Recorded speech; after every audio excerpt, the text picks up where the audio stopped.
கூலா சோரா real lemon juice சேர்க்கப்பட்ட லயன் நன்னாரி சர்பத். மணப்பெண்ணின் பிரத்யேகமான திருமணம் Vivaha the Chennai Silks. No compromise. உங்க சைடுலயும் எங்க சைடுலயும். GT Holidays, South India's #1 travel brand. IBC Tamil நேயர்களுக்கு வணக்கம். இன்றைய நிகழ்ச்சியில் நம்மோடு மூத்த பத்திரிகையாளர் திரு லட்சுமி சுப்ரமணியம் இணைந்திருக்கார். பேசலாம். வணக்கம். வணக்கம். அதிமுக பாஜக கூட்டணி தான் வீக்காக இருக்குது அப்படிங்கிற ஒரு பெர்செப்ஷன் வந்து இங்கே இருந்தது. அவங்க கூட கூட்டணி உறுதிப்படுத்திட்டாங்க. ஒரு கூட்டணி கட்சிகள் எல்லாரையும் சேர்த்து ஒரு பொதுக்கூட்டமும் நடத்திட்டாங்க. ஆனால் இந்த பக்கம் வந்து திமுக காங்கிரஸ் கூட்டணி உடஞ்சிருமோ அப்படிங்கிற பேச்சு வர்ற அளவுக்கான விஷயங்கள் போயிட்டு இருக்கு. பிரச்சனை திமுக கிட்டே காங்கிரஸ் கிட்டே? ரெண்டு பேர்கிட்டையுமே பிரச்சனை இருக்கு. இதை வந்து வெளிப்படையாக தான் பேசி ஆகணும். காங்கிரஸ் வந்து இன்னைக்கு வரைக்கும் எந்த வழியிலையுமே, அதாவது கூட்டணியில் நாங்கள் நீடிக்கிறோமா இல்லையா அந்த மாதிரியான எந்த உறுதியான தகவல்களுமே காங்கிரஸ் தரப்புலேருந்து வெளியாகவே இல்லை. காங்கிரஸினுடைய தலைமை ஒவ்வொருத்தரும் ஒரு விதமான கருத்துக்களை தெரிவிச்சுக்கிட்டே இருந்தாலும் அதுக்கு எந்த கட்டத்திலையுமே ஒரு முற்றுப்புள்ளி வைக்கவே இல்லை.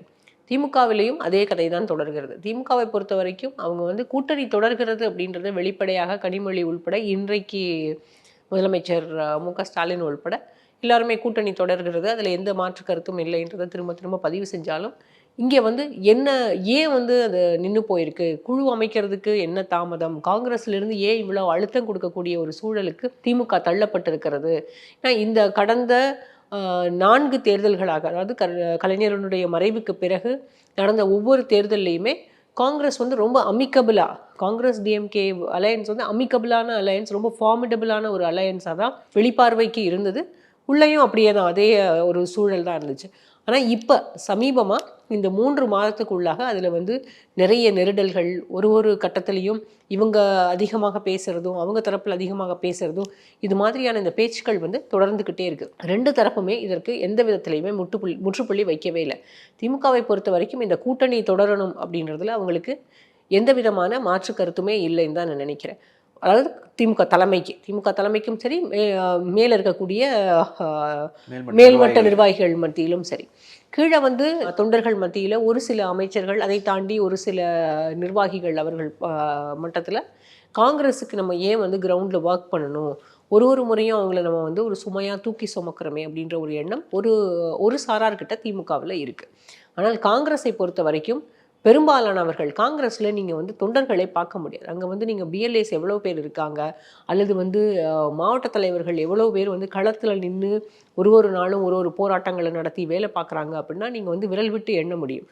அப்படிப்பட்ட ஒரு சூழலில் காங்கிரஸில் எல்லாருக்குமே ஒரு கருத்து இருக்குது. ஒருத்தரும் ஒரு கருத்தை வந்து அவங்க சமூக வலைதள பதிவுகளாகவும் மேடை பேச்சுக்களாகவும் ஒரு கட்டத்திலையும் வெளிப்படுத்திக்கிட்டே இருந்திருக்காங்க. இதை வந்து காங்கிரஸினுடைய தலைமை எந்த இடத்துலையுமே வந்து இல்லை, அது இல்லைன்னு மறுப்பு தெரிவிக்கலாமே பரவாயில்லை, இல்லை யாருமே பேசக்கூடாது அப்படின்ற எந்த ஒரு கேக் ஆர்டருமே கொடுக்கவும் இல்லை.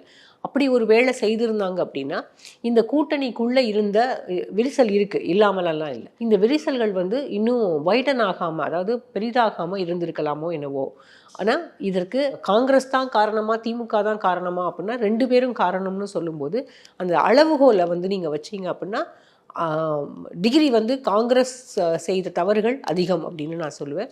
திமுக வந்து ஒரு கட்டத்திலேயாவது இதை வந்து ஏதாவது ஒரு இடத்துல இதற்கு வந்து ஒரு முற்றுப்புள்ளி வைக்க முடியுமா அப்படின்றதுக்காக தான் நேற்றைக்கு அவ்வளவு அழுத்தத்திற்கு பிறகு, பெரிய அளவில் காங்கிரஸ் அழுத்தம் கொடுத்த பிறகு நேற்றைக்கு அப்படி ஒரு அறிக்கை வெளியிட்டு, நாங்கள் வந்து நாளைக்கு காஞ்சிபுரத்தில் பூத் கமிட்டி மீட்டிங் நடக்க போகுது, அதற்கு பிறகு ஒவ்வொரு மாவட்டத்திலையும் ஒவ்வொரு மண்டலத்திலையும் வந்து தேர்தல்களுக்கான மாநாடுகள் நடக்க போகுது அப்படின்னு சொல்லிட்டு கடைசி வரியாக அதில் ஒரு வரி, நாங்கள் வந்து பூத் கமிட்டி அமைக்க போகிறோம், அந்த பூத் கமிட்டி வந்து 22ஆம் தேதி கூட்டணி கட்சிகளோடு பேசுவதற்காக குழு அமைக்கப்படும், அந்த குழு வந்து 22ஆம் தேதி அமைக்கப்படும். இப்படிப்பட்ட ஒரு அறிவிப்பு திமுகவினுடைய வரலாற்றிலேயே ஒரு முறை கூட வந்தது கிடையாது.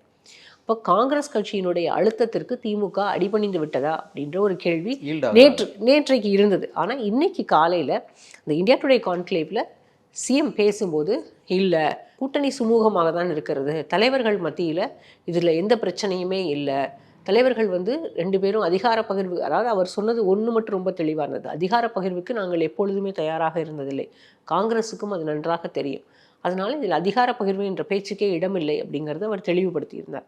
இப்போ கூட்டணி இருக்கிறது, அதிகார பகிர்வுக்கு இங்கே இடமில்லை, ஆனால் காங்கிரஸ் அதிக எண்ணிக்கையில் ஒருவேளை அந்த சீட்டு பேரத்திற்காக தான் இந்த அதிகார பகிர்வுங்கிறத காங்கிரஸில் இருக்கக்கூடிய தலைவர்கள் பேசுகிறாங்களோ அப்படின்ற ஒரு எண்ணத்தை எல்லோர் மத்தியிலுமே இது ஏற்படுத்தி இருக்கிறது. இப்போது நீங்கள் சொன்னீங்க திமுகவில் ஒரு கீழ்மட்ட நிர்வாகிகள் மாவட்ட செயலாளர் மாதிரியானவங்களுக்கு வந்து காங்கிரஸ் நம்ம எவ்வளோ நாள் தூக்கி சுமக்கணும் அப்படிங்கிற ஒரு எண்ணம் இருக்குது அப்படின்னு.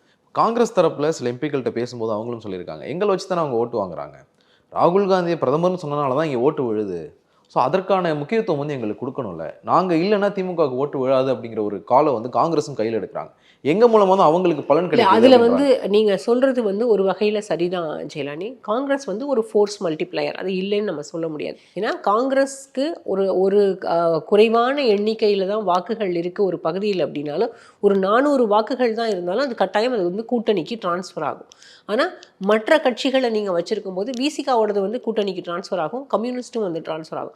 ஆனால் மற்ற வேறு சில கட்சிகளோட வாக்குகள் எல்லாம் பெரும்பாலும் வந்து டிரான்ஸ்ஃபர் ஆகாது, அந்தந்த கட்சிகளோடு அது நின்று போயிடும். சில நேரங்களில் அந்த கூட்டணி அப்படின்ற போதே அது ஒர்க் அவுட் ஆகாது.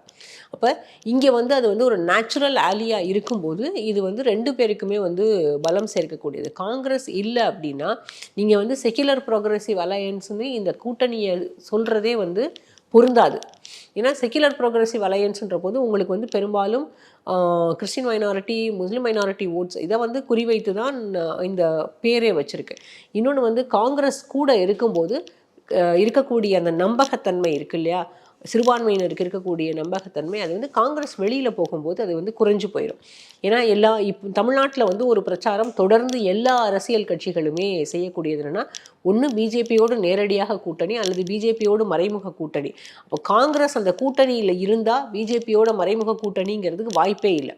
காங்கிரஸ் அதில் இல்லைன்ற போது பிஜேபியோட பி டீமு, பிஜேபியோட மறைமுக கூட்டணி, இப்படி ஏதாவது ஒரு பேரில் வந்து கூப்பிட முடியும். அப்படி சொல்லும்போது அங்கே வந்து அந்த நம்பகத்தன்மை போயிடும். அந்த நம்பகத்தன்மை போகும்போது பர்செப்ஷன் பேட்டில்லையே இந்த கூட்டணிக்கு ஒரு சரிவு முதல்ல வந்துடுது. ஸோ அந்த பெர்செப்ஷன் பேட்டிலில் வந்து நம்ம லூஸ் பண்ணிடக்கூடாதுன்னு தான் சிஎம் வந்து இவ்வளோ இழுத்து பிடிக்கிறாரா? சிஎம் இழுத்து பிடிக்கிறாரான்னு எனக்கு தெரியல. காங்கிரஸுக்கு இன்றைக்கி வந்து திமுக ரொம்ப தேவை. நம்ம வந்து திமுகவினுடைய இடத்துல இருந்து மட்டுமே நம்ம காங்கிரஸை பார்க்குறோம். ஆனால் காங்கிரஸுக்கு இன்றைக்கி திமுக அதிகம் தேவை. நேற்றைக்கு பார்லிமெண்ட்டில் நடந்த விஷயங்களை எல்லாத்தையும் நீங்கள் பாருங்கள். நேற்றைக்கு வந்து வேறு எந்த ஒரு அரசியல் கட்சியும், குறிப்பாக பாரதிய ஜனதா கட்சிக்கு மிக எதிராக இருக்கக்கூடிய, இன்னைக்கு பெரிய அளவில் எஸ்ஐஆரை எதிர்த்து பேசக்கூடிய ஒரு கட்சியாக மம்தா பானர்ஜியினுடைய திரிணாமுல் காங்கிரஸ் இருக்குது. திரிணாமுல் காங்கிரஸ் வந்து எந்த கட்டத்திலையுமே காங்கிரஸோடு இணக்கமாக வருவதற்கு வாய்ப்புகளே இல்லைன்றது தான் சொல்கிறாங்க. நேற்றைக்கு அவ்வளவு பெரிய பிரச்சனை நடக்கும்போது கூட ராகுலுக்கு எதிராக வந்து ராகுல் வந்து அவங்க கொண்டு வர நோ கான்ஃபிடன்ஸ் மோஷன், காங்கிரஸ் கொண்டு வர நோ கான்ஃபிடன்ஸ் மோஷனுக்கு கூட திரிணாமுல் காங்கிரஸ் ஆதரவு தெரிவிக்கவே இல்லை. நாங்கள் அப்புறம் சொல்கிறோன்னு சொல்லிட்டு போயிட்டாங்க. ஆனால் திமுகனுடைய 30 எம்பிக்களும் அதில் கையெழுத்து போட்டிருக்காங்க. அப்போ அது 30ன்றது எவ்வளோ பெரிய நம்பர். இந்த நம்பர்ஸ் இருக்கும்போது காங்கிரஸ்க்கு பார்லிமெண்ட்டில் ஒரு ஸ்ட்ரென்த் கிடைக்கிறதே திமுகவால் தான். இதை வந்து அவங்க எந்த கட்டத்திலையும் இழக்கிறதுக்கு விரும்ப மாட்டாங்க. அப்போ லாங் ரன்னில் உங்களுக்கு இந்த அலையன்ஸ் இருந்தால் மட்டும்தான் சென்டரில் நீங்கள் ஒரு கான்க்ரீட் அப்போசிஷனாக செயல்பட முடியும். அப்படின்னா அதுக்கு திமுக காங்கிரஸுக்கு கை கொடுக்கறது அப்படின்றத தவிர வேறு மாற்று கருத்து இருக்க முடியாது. வேறு எந்த கட்சியுமே அங்கே இல்லை. நீங்கள் ஒரு புதுசாக ஒரு ஃபோர்ஸ், இப்போ தாவேகா மாதிரி ஒரு கட்சியோட நீங்கள் கூட்டணிக்கு இன்னைக்கு போயிடலாம். ஆனால் ஜெயிச்சு வந்து அதற்கு பிறகு அடுத்த பார்லிமெண்ட் எலெக்ஷனில் தான் அவங்களுக்கு நம்பர்ஸ் வரும். அதுக்கிடையில் வேணால் ராஜ்யசபா அப்படி எப்படி ஏதாவது ஒன்று வரலாம். அது மாதிரி வர வரைக்கும் காத்திருக்க வேண்டிய சூழல் காங்கிரஸுக்கு ஏற்படும். பிஜேபி இதுக்காக தான் காத்திருக்காங்க. காங்கிரஸை நீங்கள் வந்து வெளியில் விட்டுருங்க, உங்கள் கூட ஒன்று வச்சு சப்ரஸ் பண்ணுங்கள், இல்லை நீங்கள் காங்கிரஸை வெளியில் விட்டுருங்க, காங்கிரஸுக்கு சப்போர்ட் பண்ணாதீங்கன்றது தான் பிஜேபியோட ஒவ்வொரு முறையும் திமுகவுக்கு அவங்க விடுக்கக்கூடிய மெசேஜுங்கிறத தாண்டி மிரட்டல், வார்னிங், மிரட்டல், அது எப்படி வேணாலும் வச்சுக்கலாம். ஆனால் திமுக அதற்கு தயாராக இல்லை. இன்றைக்கு திமுக தலைமை இன்றைக்கு இருக்கக்கூடிய, நீங்கள் ஒரு கேள்வி கேட்டீங்க, ராகுலை பிரதமராக நீங்கள் சொன்னதுனால தான் இங்கே உங்களுக்கு ஓட்டு கிடச்சிது. இந்தியா முழுமைக்கும் இந்தியா கூட்டணி அப்படின்னு ஒரு கூட்டணி வந்ததுக்கான ஒரு முக்கிய காரணம் ஸ்டாலின் மட்டும்தான். ஏன் அப்படின்னா இங்கே நடந்த அந்த கூட்டத்தில் வேறு எந்த அரசியல் கட்சி தலைவரும் ராகுல் காந்தியை பிரதமராக சொல்லாத போது அவரை பிரதமராக சொன்னது ஸ்டாலின். இன்னொன்று வந்து காங்கிரஸ் இல்லாத கூட்டணி கரை சேராது அப்படின்ற ஒரு ஸ்டேட்மெண்ட்டை வேறு எந்த அரசியல் கட்சியும், சரத்பவாராக இருக்கட்டும், அகிலேஷ் யாதவாக இருக்கட்டும், இல்லை உமர் அப்துல்லாவாக இருக்கட்டும், அல்லது சிவசேனாவாக இருக்கட்டும், இல்லை மமதாவாக இருக்கட்டும், அப்போது அவங்க கூட கூட்டணியில் இருந்த நிதிஷ்குமாராக இருக்கட்டும், யாருமே சொல்லலை. ஆனால் திமுக மட்டும் அதை முன்வைத்தது. இப்போது இங்கே தமிழ்நாட்டில் மட்டும்தான் அவங்களுக்கு பெரிய நம்பர் எம்பிஸும் இருக்காங்க. இதுக்கு வந்து டிஎம்கேவோட கான்ட்ரிபியூஷன் ரொம்ப பெருசு. நீங்கள் வந்து இவங்க பெரிதா அவங்க பெரிதான்னு கேட்டால் 2 பேரும் சம அளவில் வச்சு நம்ம பார்க்க முடியாது. திமுகவுக்கு இங்கே இருக்கக்கூடிய செல்வாக்கு அதிகம். ஆனால் அதற்காக காங்கிரஸை இழந்து விட்டு திமுக இருப்பதுன்றது 2 பேருக்குமே லாஸ் தான். நான் இதை இன்னும் கொஞ்சம் எக்ஸ்டெண்ட் பண்ணுறேன். ஒரு 2017 கலைஞர் இன்ஆக்டிவ் ஆனதுக்கு பிறகு நேஷனல் லெவலில் வந்து ஸ்டாலின் தன்னை எப்படி பொசிஷன் பண்ணிக்கிட்டார் அப்படிங்கிறது நம்ம பார்த்தோம். கலைஞருக்கு நடத்தின அந்த சட்டப்பேரவை வைர விழாவாக இருக்கட்டும், அதற்கு பிறகு இவர் இங்கே ஒரு எதிர்க்கட்சி தலைவராக இருந்தப்பவும் நேஷனல் லெவல் லீடர்ஸ் வந்து இங்கே இவரை தான் பார்த்துட்டு போனாங்க. சந்திரபாபு நாயுடுவாக இருக்கட்டும், அதே மாதிரி மற்ற மாநில மம்தாவாக இருக்கட்டும், எல்லாரும் இவரை தான் வந்து பார்த்துட்டு போனாங்க. அவங்க எல்லோருக்குமே வந்து சந்திரசேகர் ராவ் அவங்க எல்லாருக்குமே வந்து ஒரு தேர்ட் ஃப்ரண்ட் பற்றின ஒரு கனவு வந்து இருந்தது. ஆனால் அவங்க கிட்டே எல்லாம் காங்கிரஸுக்கான ஒரு கேன் வாஷிங் வந்து இவர் தான் பண்ணிட்டு இருந்தார். காங்கிரஸை வச்சு தான் நம்ம ஒரு எதிர்க்கட்சி கூட்டணியை வந்து கட்டமைக்க முடியும். நீங்கள் சொன்ன மாதிரி இந்தியா கூட்டணி உருவானதுக்கு ஒரு முக்கியமான காரணம் வந்து இவர். இப்போ ஸ்டாலின் இந்த கூட்டணியை விட்டு வெளியில் போகிறாரு, காங்கிரஸ் ஸ்டாலினோட கூட்டணியை முறிக்கிறாங்க அப்படின்னா தேசிய அளவில் ஏற்கனவே காங்கிரஸ்க்கு ஒரு பேர் இருக்குது. இவங்க வந்து கூட்டணி கட்சிகளை வந்து இன்னும் வந்து இவங்களுக்கு ஒழுங்காக கையாள தெரியலை அப்படின்றது. இப்போ 2029 நோக்கி போகும்போது அதில் பெரிய நஷ்டம் காங்கிரஸுக்கு தான். ஏன்னா இப்போ திமுகவை நோக்கி காங்கிரஸார் வைக்கிறது வந்து நாங்கள் இந்த கூட்டணி விட்டு வெளில போனால் எங்களுக்கு பெரிய நஷ்டம் கிடையாது, நாங்கள் 0ல் கூட போயிடும், ஆனால் உங்களுக்கு ஆட்சி போயிடும் அப்படின்னு சொல்லிட்டு தமிழ்நாடு அப்படிங்கிற ஒரு மாநிலத்தினுடைய ஆட்சியை விட தேசிய அளவில் எதிர்க்கட்சிகளை ஒருங்கிணைக்கிறது அப்படிங்கிற ஒரு புள்ளியில் வந்து காங்கிரஸுக்கு இது பெரிய பின்னடைவாக மாறாதா? அது பின்னடைவாக மாறும். ஏன்னா பீகாரில் அவங்க செஞ்ச ஸ்ட்ராட்டஜிக் மிஸ்டேக் தான்.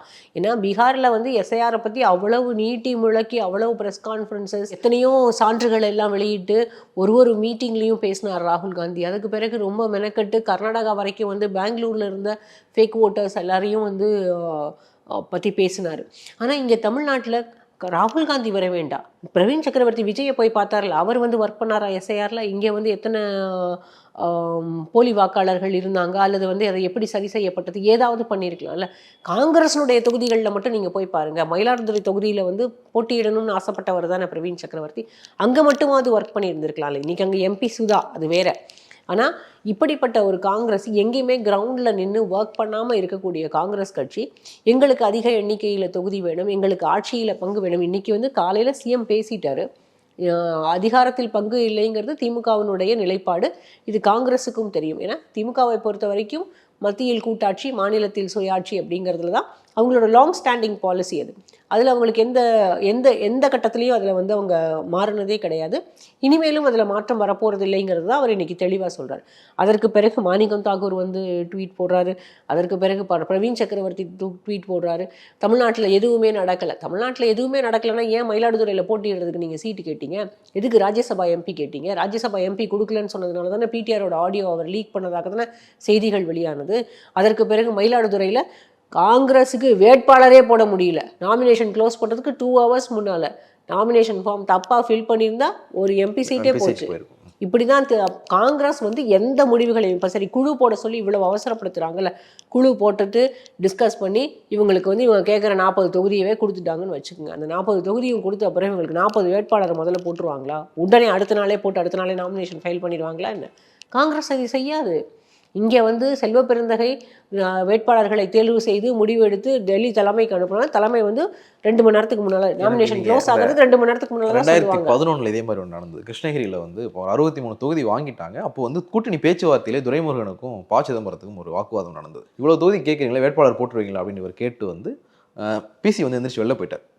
இவர் இவ்வளோ இதாக பேசுகிறாரு ஒரு வெளிநடை பண்ணி அப்புறம் பிரச்சனையாக குலாம் நபி ஆசாத் வந்து 63 சீட் வாங்கிட்டாங்க.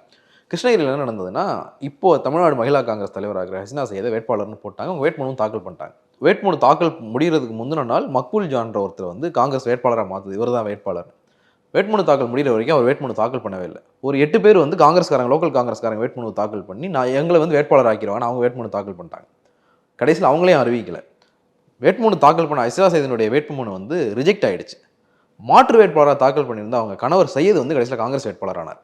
ஸோ இதெல்லாம் வந்து காங்கிரஸுக்கு திமுக எடுத்து சொன்னால் அவங்க கேட்க மாட்டாங்களா? இல்லை, அது காதில் வாங்கிக்கக்கூடிய இடத்துலையே காங்கிரஸ் இல்லையே. பீகாரில் இப்படி தான் நடந்தது. பீகாரில் தேஜஸ்வி யாதவ் எத்தனையோ முறை டெல்லியில் ராகுலை சந்திக்கணும்னு நேரடியாக சந்திப்பதற்கு எத்தனையோ முறை நேரம் கேட்டு போய் காத்திருந்த செய்திகள் எல்லாமே வெளியானது. ஆனால் அவர் அதிகபட்சம் அவர் பார்த்தது வந்து கேசி வேணுகோபாலை மட்டும்தான். அதை தாண்டி யாரையுமே அவர் சந்தித்ததாக செய்திகள் வெளியாகவே இல்லை. அவங்க ஒருவேளை காங்கிரஸ் வந்து அன்னைக்கு தேஜஸ்வி யாதவ் சொல்லதை கேட்டிருந்தாங்க அப்படின்னா அவங்களுக்கு காங்கிரஸ்க்கு அங்கே வந்து இவ்வளோ தூரம் வாஷ் அவுட் ஆயிருக்காது. அப்போசிஷனில் நீங்கள் இருந்திருந்தாலுமே ஒரு டீசெண்டான ஒரு நம்பர்ஸ் வந்து பீகாரில் அவங்களுக்கு கிடைச்சிருக்கும். எத்தனை தொகுதிகள், கிட்டத்தட்ட 11 தொகுதிகளில் டூப்ளிகேட் கேண்டிடேட்ஸ் போட்டாங்க காங்கிரஸ். அவங்களோட வேட்பாளர்களுக்கு எதிராகவே அவங்க வேட்பாளர்கள், இன்னும் சில தொகுதிகளில் ஆர்ஜேடிக்கு எதிராக வேட்பாளர்களை காங்கிரஸ் களமிறக்கியது. இதை இங்கே தமிழ்நாட்டிலையும் செய்வதற்கு அவர்கள் காத்திருக்கிறார்கள். ஒருவேளை அப்படி செய்கிறாங்க அப்படின்னா காங்கிரஸ் பிளவுபட்டாலும் ஆச்சரியப்படுவதற்கு இல்லை. இங்கே இருக்கக்கூடிய காங்கிரஸ் வந்து ஒன்று திமுகவுக்கு ஆதரவான காங்கிரஸ் ஆகவும், இன்னொரு காங்கிரஸ் வந்து அவர்கள் சுயமாக முடிவெடுப்பதாக நினைத்து கொண்டு இருக்கக்கூடிய ஒரு காங்கிரஸ் ஆகவும் தான் இருக்குது. திரும்பவும் 96 ரிப்பீட் ஆனிச்சுன்னா அன்றைக்கி 96ல் அட்லீஸ்ட் காங்கிரஸ்க்கு மூப்பனாருக்கு கீழே ஒரு பலம் இருந்தது. அந்த இன்னொரு தமாக அல்லாத இன்னொரு ஃபேக்ஷனுக்கு பெரிய அளவில் பலம் இல்லாமல் இருந்தது. அன்றைக்கி வந்து அது டிஎம்கேக்கும் ஃபேவரபுளாக இருந்தது, காங்கிரஸுக்கும் அது ஃபேவரபுளாக இருந்தது. ஆனால் இன்றைக்கி மூப்பனாருக்கு கீழே இருந்த பலத்தோடு இன்றைக்கி காங்கிரஸ் தமிழ்நாட்டில் இல்லை. அவங்களுக்கு அத்தனை எம்எல்ஏக்கள் வருவதற்கான வாய்ப்புகளும் இல்லை. நீங்கள் கூட்டணியில் இருந்தால் மட்டுமே இந்த 4.5% ஓட்டு வச்சு ஒரு எம்பி கூட ஜெயிக்க முடியாது. திமுகவுக்கு இந்த தேர்தல் இழப்பு அப்படின்றது ஒரு இழப்பாக இருக்க முடியாது. ஏன்னா ஏற்கனவே எத்தனையோ தேர்தல்கள் தோற்றுருக்காங்க, எத்தனையோ தேர்தல்கள் வெற்றி பெற்றிருக்கிறார்கள். இந்த தேர்தல் ஒருவேளை இழந்துட்டாங்க அப்படின்னா அடுத்த தேர்தலில் திமுக வந்து அதுக்கான ஸ்ட்ராட்டஜியை ஒர்க் அவுட் பண்ண தான் போகிறாங்க. இன்றைக்கி திமுகவினுடைய எண்ணம் என்னென்னா 4 முனை போட்டியாக இருக்கும்போது, அதுவும் அப்போசிஷன் ரொம்ப வீக்காக இருக்கக்கூடிய ஒரு சமயத்தில் புதிதாக வந்திருக்கக்கூடியவர் அப்போசிஷன் எடுக்கக்கூடிய அந்த ஆன்டி இன்கம்பன்சி ஓட்ஸ் எல்லாம் அவர் எடுத்துக்கும் போது நமக்கான வாய்ப்புகள் அதிகம் இருக்கிறதுன்னு திமுகவும் நம்புகிறது, திமுக கூட்டணி கட்சிகளும் நம்புகிறாங்க, காங்கிரஸ் உள்பட. அதனால தான் காங்கிரஸில் இருக்கக்கூடிய திமுக ஆதரவு நிலையில் இருக்கக்கூடிய காங்கிரஸார் ஒரு சிலர் இந்த கூட்டணி தொடரணும்னு நினைக்கிறாங்க. இப்போ பீகாரில் வந்து தேஜஸ்வி ராகுலை பார்க்க போனார், அவரால் பார்க்கவே முடியல அப்படின்னு சொன்னீங்க. இப்போ நம்ம பேசிகிட்டு இருக்கிறது கொஞ்சம் நேரத்துக்கு முன்னாடி ஒரு தொலைக்காட்சிக்கு ஃபோனோ கொடுத்த மூத்த பத்திரிகையாளர் தராசு ஷியாம் வந்து இந்த பிரச்சனையே ராகுலால் தான், இந்த தப்பு அவர் பண்ணது தான். ஏன்னா காங்கிரஸ்காரங்க ரொம்ப நாள் அதை பேசிகிட்டே இருக்காங்க, ஆட்சியில் பங்கு வேணுன்றாங்க, சீட்டு எங்களுக்கு அதிகமாக வேணுன்றாங்க, தமிழ்நாடு அரசை பற்றி தப்பாலாம் பேசுகிறாங்க, இது அவர் ஸ்டாப் பண்ணியிருக்கணும் அப்படின்னு சொல்லிட்டு ஷியாம் சொல்லியிருந்தார். ஒரு நல்ல ரேப்போல தான் வந்து முதலமைச்சர் ஸ்டாலினும் ராகுலும் வந்து இருந்தாங்க. எப்போ வேணாலும் வந்து காண்டாக்ட் பண்ணுற ஒரு இடத்துல ராகுல் வந்து ஸ்டாலினுடைய காண்டாக்டுக்கு வந்து அப்பால் போயிட்டாரா, வெளியில் போயிட்டாரா, காண்டாக்ட் பண்ண முடியாத இடத்துக்கு போயிட்டாரா? எனக்கு அப்படி தெரியல. அப்படி காண்டாக்ட் பண்ண முடியாத ஒரு இடத்துக்கு போயிருந்தாருன்னா கனிமொழிக்கு அந்த சந்திப்பு கிடைச்சிருக்காது. திமுக தலைமைக்காக நீலகிரிக்கு வந்தப்போ ராசா போய் பார்த்தாரு, கனிமொழி போய் டெல்லியில பார்த்தாங்க. இவங்க எல்லாமே வந்து முதலமைச்சர் ஸ்டாலினுடைய தூதர்களா போய் பார்க்குறாங்க. இவங்க 2 பேரும் டைரக்டா பேசிக்க முடிகிற ஒரு சூழல் இல்லையான்னு நான் கேட்குறேன். அப்படி ஒரு சூழல் இருக்கதான் எனக்கு தெரியல. ஏன்னா கரூர் சம்பவத்துக்கு பிறகு விஜயோட வந்து ராகுல் வந்து ஃபோனில் பேசினாரு. அந்த சமயம் கூட ஸ்டாலின்கிட்ட பேசிட்டு இந்த மாதிரி வந்து விஜய்க்கு ஆறுதல் தெரிவிக்க போகிறேன், விஜயை நேரடியாக கூப்பிட்டு பேச போகிறேன்னு சொல்லி பேசிட்டு முதலமைச்சர்கிட்ட பேசிட்டு தான் விஜய்க்கு வந்து கால் பண்ணதாக செய்திகள் வெளியானது. அதுதான் உண்மையான தகவலும் கூட. அப்படி இருக்கக்கூடிய சூழலில் வெளியில் போயிட்டாருன்னு நான் நம்பலை. இங்கே வந்து 2 இடங்களில் வந்து சிக்கல் இருக்கிறதா விரும்பலையா? இல்லை, நான் சொல்கிறேன், இங்கே 2 இடங்களில் சிக்கல் இருக்கிறதா நான் நினைக்கிறேன். ஒன்று, அவர் பேசுனதுக்கு பிறகு பிரவீன் சக்கரவர்த்தி வந்து பார்த்துட்டு போகிறார். ஆனால் பிரவீன் சக்கரவர்த்தி வந்து பார்த்தது அவர் தான் தோன்றித்தனமாக தன்னிச்சையாக முடிவெடுத்து அவர் மட்டுமே இங்கே வந்து பார்த்ததாக நான் நினைக்கல. ஏதாவது ஒரு கட்டத்தில் தலைமையினுடைய ஒரு பிளெஸிங்ஸ் இல்லாமல் அவர் அப்படி ஒரு முடிவெடுத்திருப்பாருன்னு தோணலை. அடுத்தது வந்து தமிழ்நாட்டில் 2-3 முக்கியமான நிகழ்வுகள் வந்து நடந்தது.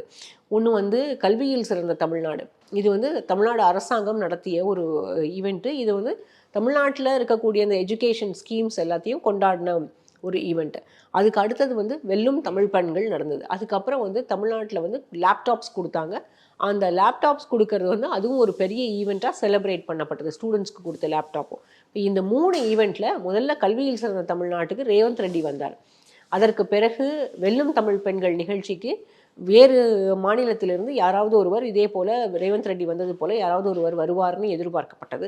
அதே போல் தான் லேப்டாப் ஸ்கீமுக்கும் இருக்கும்னு. இந்த 2 நிகழ்ச்சிக்கும் ராகுல் காந்தி வருவார் அப்படின்ற எதிர்பார்ப்பு திமுக மத்தியில் இருந்தது, திமுக தலைமை மத்தியிலும் இருந்தது.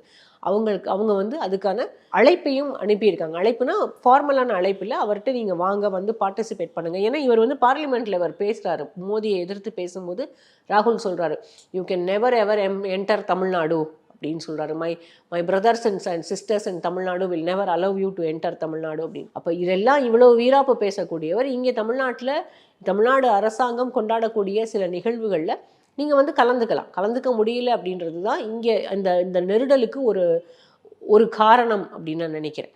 இன்னொன்று வந்து காங்கிரஸ் தலைமையை பொறுத்த வரைக்கும் இதுவரைக்கும் உங்களுக்கு அங்கே நோ கான்ஃபிடன்ஸ் மோஷன் கொண்டு வரும்போது திமுகவினுடைய ஆதரவு தேவை, ஒவ்வொரு கட்டத்திலையும் திமுகவினுடைய ஆதரவு தேவை, திமுகவோடு பயணிக்கணும்னு நினைக்கும் போது பிரவீன் சக்கரவர்த்தி வந்து பார்த்துட்டு போனதுக்கு அப்புறமோ அல்லது அதற்கு பிறகு அவங்களுடைய மற்ற கட்சி நிர்வாகிகள் எம்பிக்கள் எல்லாம் ட்வீட்ஸ் போடும்போது ஒரு முறையாவது கூப்பிட்டு இல்லை இது மாதிரி எதுவும் கிடையாது, கூட்டணி தொடர்கிறது அப்படின்னு நேரடியாக முதலமைச்சர்கிட்ட பேசியிருக்கலாம். அதுவும் நடக்கலை. அதனால இந்த இந்த இந்த சின்ன சின்ன நெருடல்கள் எல்லாமே வந்து இப்போ வந்து ஒரு பெரிய விரிசலை உண்டு பண்ணியிருக்கு.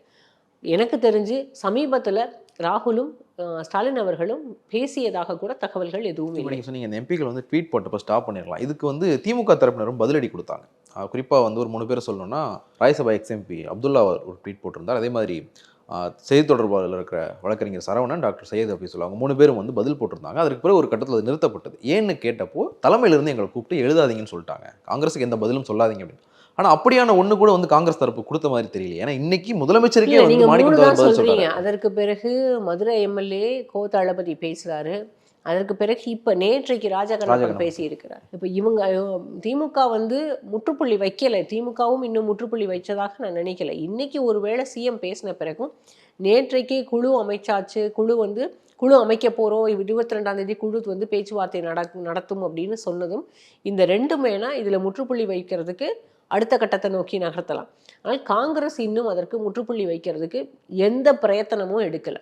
இன்னைக்கு கூட சிஎம் அவ்வளவு பேசிட்டு போனதுக்கு பிறகு பிரவீன் சக்கரவர்த்தி ட்வீட் போடுறாரு, உங்களுக்கு பிடிக்கலன்னா விட்டுட்டு போங்களேன், போய் தாவேக்காவிலே சேர்ந்துக்க வேண்டியதானே.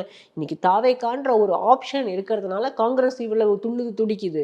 போன எலெக்ஷன்ல எதுவுமே இல்லை. 2024 எலெக்ஷன்ல அவர் பிரைம் மினிஸ்டர் ஆகணும்னு ஸ்டாலின் பேசினதுனால டெல்லியிலேருந்து வரவர் பேரிகேடை ஏறி குதிப்பாராம், ஸ்வீட் பாக்ஸ் வாங்கிட்டு வருவாராம், கட்டி பிடிச்சிப்பாராம்.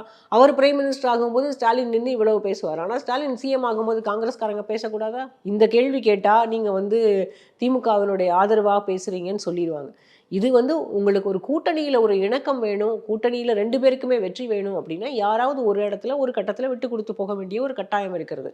டெல்லி தேர்தல் அப்படின்ற போது திமுக உங்களுக்காக பேசுகிறதுன்னா இங்கே மாநில தேர்தல் இல்லை, மாநில தேர்தல் மாநிலத்தில் என்ன தேவையோ அதற்கு தகுந்த மாதிரி காங்கிரஸும் இணக்கமாக இருக்க வேண்டிய ஒரு கட்டாயம் இருக்குது. காங்கிரஸை பொறுத்த வரைக்கும் எல்லா மாநிலங்கள்லையும், பெரும்பாலும் இந்தியா முழுக்க எல்லா மாநிலங்கள்லையும், கர்நாடகாவை தவிர தெலங்கானாவை தவிர பெரும்பாலான மாநிலங்களில் அவங்களுக்கு ஆட்சி பொறுப்பில் அவங்க இல்லாத ஒரு சூழல் இருந்தாலுமே இன்றைக்கி அவங்களால பெரிய அளவில் நம்பர்ஸ் எம்பிஸ் வாங்க முடியாது. இனி அடுத்து 2029 தேர்தலில் கூட காங்கிரஸ் ஆட்சிக்கு வருவோம் அப்படின்ற கனவு கூட காண முடியாத ஒரு சூழலில் இருக்கிறது.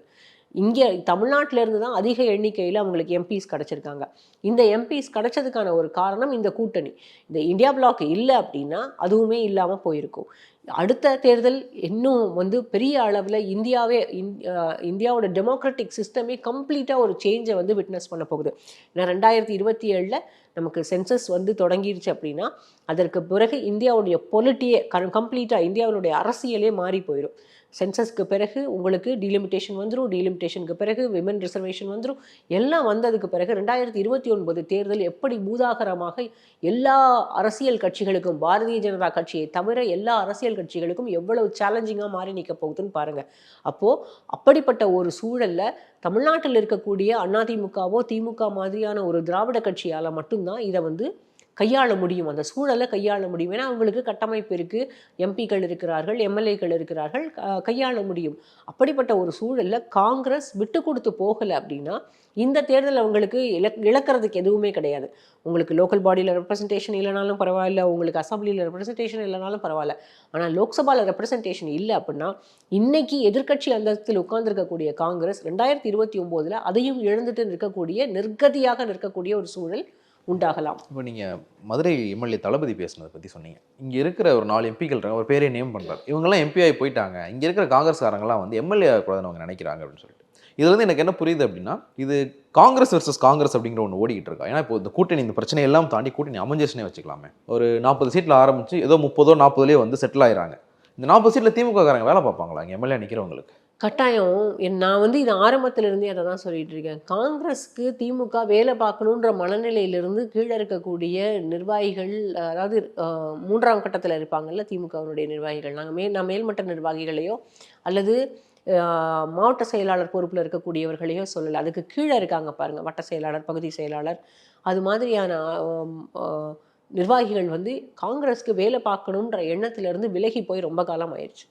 ஏன்னா இந்த பிரவீன் சக்கரவர்த்தி விஜயை போய் பார்த்துட்டு வரும்போது எல்லாருக்கும் இருந்த ஒரே ஒரு கேள்வி என்னென்னா, நான் நிறைய பேர்கிட்ட பேசினேன், எல்லாருக்கும் இருந்த ஒரு கேள்வி என்னென்னா, எதுக்காக வந்து தலைவர் இன்னும் இதை வந்து பேசாமையே பார்த்துக்கிட்டே இருக்காரு, தலைவர் ஏன் இவனுங்களை கேள்வி கேட்க மாட்டேங்கிறார். அதாவது ஒருமையில் தான் பேசினாங்க. அப்படிப்பட்ட ஒரு மனநிலைக்கு தள்ளப்பட்டிருக்கிறார்கள் திமுகவினுடைய 3ஆம் கட்ட 4ஆம் கட்ட நிர்வாகிகள், இன்னும் சொல்லப்போனால் தொண்டர்களும் சரி. காங்கிரஸில் யாருமே வந்து கொடி கட்ட மாட்டாங்க, யாருமே வந்து பதாகை எல்லாம் தூக்கிட்டு போய் நடந்து போய் ஓட்டு கேட்க போக மாட்டாங்க. கூட திமுக வரணும், திமுக இல்லைன்னா இவங்க வந்து எங்கே பூத் ஏஜென்ட் இருக்காங்க, இவங்க 40 தொகுதி கேட்டுடுறாங்க, அந்த 40 தொகுதியிலையும் கம்ப்ளீட்டாக BLA 1, 2 2மே இருக்கா, போட்டு வச்சுருக்காங்களா, ஒர்க் பண்ணியிருக்காங்களா, ஒரு வார்டில் எத்தனை ஓட்டு இருக்குதுன்னு சொல்லி எடுத்து வச்சுருக்காங்களா, ஒரு பூத்துக்கும் தனித்தனியாக வந்து ஸ்ட்ராட்டஜி ஒர்க் அவுட் பண்ணி வச்சுருக்காங்களா, எதுவுமே இல்லை. நீங்கள் அதிமுக அதை செய்திருக்கிறார்கள், திமுக அதை செய்திருக்கு. இன்றைக்கி வந்து திமுகவுக்கு 68,000 BLA 2 இருக்காங்க, அதிமுகவுக்கு ஏறத்தாழ 67,000 BLA 2 இருக்காங்க. இவங்களுக்கு எத்தனை பேர் இருப்பாங்க? கிட்டத்தட்ட 25,000 பேரும் என்னவோ தான் இருக்காங்க காங்கிரஸில் ஒருத்தருக்கு நாங்கள் வேலை பார்க்க மாட்டோம் அப்படின்னு சொல்லிட்டு திமுகவினர் சொல்கிறது புதுசு கிடையாது. 2024 தேர்தலுக்கு முன்னாடி திமுக எல்லா சட்டப்பேரவை தொகுதிகளுக்கும் பொறுப்பாளர்கள் போடுறாங்க நாடாளுமன்ற தேர்தல் வேலைக்கு. அப்போது சிவகங்கை மாவட்டத்துக்கு போன பொறுப்பாளர்கள் கிட்ட அங்கே இருக்க ஒன்றிய செயலாளர்கள், நகர செயலாளர் திமுகவினர் சொன்னது வந்து தலைமையில் சொல்லி கார்த்திகை சீட்டு கொடுக்க வேணான்னு சொல்லுங்கள், கார்த்திகை சீட்டு கொடுத்தா நாங்கள் யாரும் வேலை பார்க்க மாட்டோம் அப்படின்றது வந்து வெளிப்படையாகவே சொன்னாங்க. ஆனால் திருப்பி கார்த்தி சிதம்பரம் வேட்பாளர் ஆகிறார், அவர் தான் வந்து வெற்றி பெறார். அப்படியான ஒரு இடத்துல திமுகவினர் கன்வின்ஸ் ஆக மாட்டாங்களா? அந்த அளவுக்கு வந்து காங்கிரஸ் ரொம்ப மோசமான ஒரு இல்லை. நீங்கள் இதை வந்து ரெண்டாக பிரிக்கணும். MP தேர்தல் வேறு, MLA தேர்தல் வேறுன்னு தான் நீங்கள் பிரிக்கணும். MP தேர்தலில் அது வந்து உங்களுக்கு தொகுதியும் பெருசு, தலைமைக்கு வந்து தலைமை சொல்லும்போது சில இடங்களில் வேலை பார்க்கலை அப்படின்னாலுமே பெருவாரியாக அதை வந்து உங்களால் அந்த ட்ரெண்டை வந்து சேஞ்ச் பண்ணி வேறு மாதிரி வந்து ஸ்ட்ராட்டஜைஸ் பண்ணி ஒர்க் அவுட் பண்ண முடியும். ஆனால் MLA எலெக்ஷனில் வந்து உங்களுக்கு அசம்பிளி கான்ஸ்டியூவன்சி வந்து MP கான்ஸ்டியூவன்சியை விட சின்னது தான். ஏன்னா 6 அசம்பிளி தொகுதி ஒரு MP தொகுதியாகும். அப்போ இங்கே வந்து இருக்கக்கூடிய அந்த அதிருப்தி வந்து வெளிப்படும். நீங்கள் இதை வந்து நீங்கள் 2024 தேர்தலில் நீங்கள் கம்பேர் பண்ணுறீங்க, நான் வந்து உங்களை 2011 தேர்தலை கம்பேர் பண்ண சொல்கிறேன். 63 இடம் வாங்கினாங்க. எத்தனை இடத்துல திமுக வேலை பார்த்தாங்க சொல்லுங்கள். ரெண்டாவது, இப்போ வந்து DMK கவர்மெண்ட்டில் இருக்காங்க. இப்போ இந்த எலெக்ஷன் வந்து திமுக ஆட்சி நீடிக்கணுமா வேண்டாமான்றதுக்கான தேர்தல் தான். அப்படி இருக்கும்போது இவங்களுக்கு திமுக ஆட்சி தொடரணும்னு திமுக நினைக்கிறாங்களே தவிர, எங்களுடைய ஆட்கள் வெற்றி பெற்றால் மட்டும் போதும், வேற யாரையாவது வெற்றி பெற வச்சு வந்து அவங்க ஆட்சியில் பங்கு வாங்கணும், அவங்க அதிகாரத்தில் பங்கு வாங்கணும் அப்படின்ற எண்ணம் திமுகவினருக்கு இல்லை. திமுகவை பொறுத்த வரைக்கும் அவங்க வந்து அதுக்கு தகுந்த மாதிரி ஸ்ட்ராட்டஜைஸ் பண்ணி கொண்டு போகணும்னு அவங்க ஒர்க் அவுட் பண்ண ஆரம்பிச்சிட்டாங்க. எல்லா தொகுதிகள்லையுமே எந்தெந்த தொகுதிகளில் கூட்டணி கட்சிகளை வெற்றி பெற வைக்க முடியும், எந்தெந்த தொகுதிகளில் கூட்டணி கட்சிகளை வெற்றி பெற வைக்க முடியாது அப்படின்றது அவங்களுக்கு ரொம்ப தெளிவாகவே தெரியும். அதிக எண்ணிக்கையில் டிமாண்ட்ஸ் இருந்தது அப்படின்னா கட்டாயம் காங்கிரஸுக்கு ஒவ்வொரு தொகுதியிலையும், எல்லா தொகுதிகள்லையுமே இல்லை, சில தொகுதிகளில் காங்கிரஸ் வெற்றி பெறலைன்னா பரவாயில்லைன்ற மனநிலைக்கு திமுக தள்ளப்பட்டிருக்கிறது, அல்லது திமுகவினர் ஒரு சிலர் அதை வந்து கையில் எடுப்பதற்கான வாய்ப்புகள் இருக்கிறதுன்னு நினைக்கிறேன் நான். ஸோ ஒன் வேர்டில் சொன்னால் திமுக தலைமையை நினைச்சாலும் இவங்க நிறைய சீட்டு வாங்கினாங்கன்னா காங்கிரஸ் அங்கே ஜெயிக்க வைக்க முடியாது. அப்படிதான். நீங்கள் காங்கிரஸோடைய தமிழ்நாட்டில் காங்கிரஸ் வந்து கூட்டணியில் இருக்கும்போது அவங்க எடுத்த முடிவுகள் அது எல்லாத்தையும் பாருங்களேன். எப்பப்பெல்லாம் அவங்க அதிக எண்ணிக்கையில் இடங்கள் வாங்கியிருக்காங்களோ அப்போல்லாம் அவங்க மிகப்பெரிய தோல்வியை சந்திச்சிருக்காங்க. குறைவான எண்ணிக்கையில் சீட்ஸ் வாங்கியிருந்தாங்க அப்படின்னா அவங்களுக்கு அளவான கட்டமைப்பு தான் இருக்குது, அந்த அளவான கட்டமைப்புக்கு அளவான வேட்பாளர்கள் தான் இருக்கிறாங்க. அப்போ அந்த சூழலில் அவங்களால வெற்றி பெற முடிஞ்சிருக்கு. இந்த முறை அதே அளவு எண்ணிக்கையில் நான் வந்து அவங்க நம்பர்ஸ் குறையணும்லாம் நான் சொல்லலை, ஏன்னா நம்ம அதை முடிவு பண்ண முடியாது. ஒரு வேளை 41 இடங்கள் கேட்டு 35லிருந்து 38 இடங்களாக அது வந்து முடிவு செய்யப்படுமே. ஆனால் அப்படி இருந்தால் கூட அது வந்து அவங்களுக்கு சாதகமாக தான் இருக்கும். ஆனால் வந்து அவங்களோட ஸ்ட்ரைக் ரேட் வந்து குறையும். கடந்த முறை வந்து 18 MLAக்கள் வந்தது, அவங்களுக்கு ஸ்ட்ரைக் ரேட் அதிகம். ஏன்னா வந்து 25 தொகுதி 18 MLAக்கள். இப்போ ஒருவேளை அது நம்பர்ஸ் இன்க்ரீஸ் ஆகி அதிகமாக கேட்டாங்க அப்படின்னா அது வந்து ஸ்ட்ரைக் ரேட் குறையலாம். காங்கிரஸுக்கு இன்னொரு எண்ணமும் இருக்கிறது, என்னென்னா லோக்கல் பாடியில் நமக்கு வந்து நல்ல ரெப்ரசன்டேஷன் வேணும். அதே போல் இந்த பைனல் எலெக்ஷன்ஸ் இப்போ வந்து ஏப்ரல்லையே வந்து பதவிக்காலம் முடியுது. ஏப்ரலில் ராஜ்யசபா தேர்தல் நடந்தது அப்படின்னா அதில் தங்களுக்கு ஏதாவது இடம் கிடைக்குமா அப்படின்றதும் காங்கிரஸினுடைய எண்ணம். ஒருவேளை திமுக வந்து தேர்தலுக்கு அப்புறம் வாரியங்கள்லேயும் அதை தாண்டி உள்ளாட்சி அமைப்புகள்லேயும் உங்களுக்கு வந்து நல்ல பிரதிநிதித்துவம் கொடுக்குறோம் அப்படின்னு சொல்லி பேச்சுவார்த்தை நடத்துமே. ஆனால் அது வந்து அதற்கு காங்கிரஸ் இணங்கி வருவதற்கான வாய்ப்புகள் அதிகம் இருக்கிறதுன்னு நான் நினைக்கிறேன். பார்க்கலாம், பொறுத்து பார்க்கலாம். நினைவுக்கு அது வழங்கிக்கிறேன். மற்றொரு நிகழ்ச்சி சந்திக்கலாம். நன்றி, வணக்கம். கூலா சோரா ரியல் லெமன் ஜூஸ் சேர்க்கப்பட்ட லயன் நன்னாரி சர்பத். மணப்பெண்ணின் பிரத்யேகமான திருமணம். Vivaha the Chennai Silks. No compromise. உங்க சைடுலயும் எங்க சைடுலயும். GT Holidays, South India's #1 travel brand.